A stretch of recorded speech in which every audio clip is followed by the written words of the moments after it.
All right, let's just jump right in. We're going to break down one of the biggest secrets to building wealth. And it all comes down to a simple story about a tool that, honestly, most people are pretty scared of. But the rich, well, they use it to get even richer. We're talking about debt. I mean, it's a huge question, right? You see it all the time.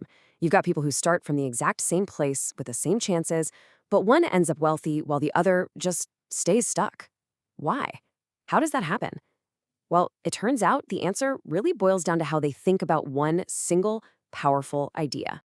So, to really get this, let's imagine two friends. We'll call them Sam and Alex. Now, picture this. They start out on a level playing field. Same opportunities, same access to money, the whole deal. But fast forward a few years, and Alex is becoming wealthy while Sam is just struggling to keep his head above water. So what was the difference? It all came down to one thing: how they chose to use money. And that choice, that big difference between them, brings us right to the heart of our story: debt. Now, for so many of us, that word is just scary. It sounds like a trap, right? Something to avoid at all costs. But what if it's not? What if it's just a tool? A tool that's as powerful as fire. It can either cook your food and keep you warm, or it can burn your whole house down. Okay, so before we go any further, let's get on the same page. What even is debt? At its core, it's super simple. You get some money right now, and you promise to pay it back later. And for the trouble of lending it to you, the lender gets a little something extra on top. That's the interest. That's it. It's really just a transaction. And this is why that fire analogy is just so perfect for understanding debt. Think about it. When you use fire skillfully, it gives you warmth, it cooks your food, it's incredibly useful. But if you're careless with it, whoosh, it can destroy everything. Debt is exactly the same.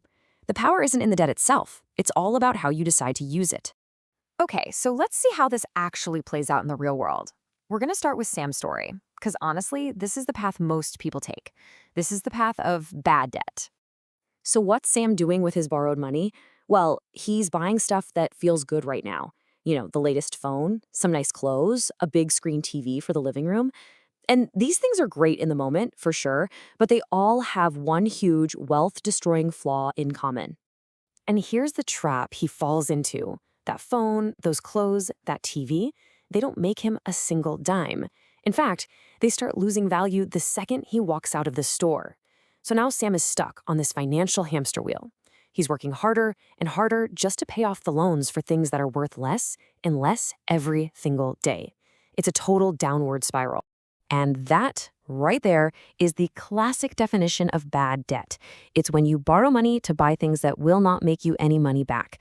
The cash flows out to pay for the loan and interest, but absolutely nothing flows back in to replace it. All right, now let's switch gears and look at his friend Alex. Now, Alex also uses debt, that's the key, but he walks a totally different path. This is the path of good debt. This is the strategy the wealthy have been using for ages to build their fortunes. Just look at the massive difference in how Alex thinks. He borrows money, but he uses it to buy an asset, something that actually makes money. Let's say it's a small shop that he can rent out. That shop starts generating cash for him every single month. And here's the magic trick. The money from the shop pays back the loan and the interest. And after all those bills are taken care of, what's left over? That's pure profit in his pocket. So this is what we call good debt. It's when you borrow to buy something that generates more cash than what the debt costs you. See the switch? Instead of you working to pay your loans, your asset is paying the loans for you. It's a complete game changer. So we've seen the two paths, right? One leads you down a road of endless payments, while the other puts you on a cycle of ever-growing profit. It really all just comes down to a shift in your mindset. So let's break that down into 3 really simple rules you can remember. Okay, so the first mindset, the one that keeps people like Sam trapped, it's always focused on one question. Can I afford this? Meaning, can I handle the monthly payment? It's a question that's all about consumption. But the wealthy mindset, the one Alex uses, asks a totally different question.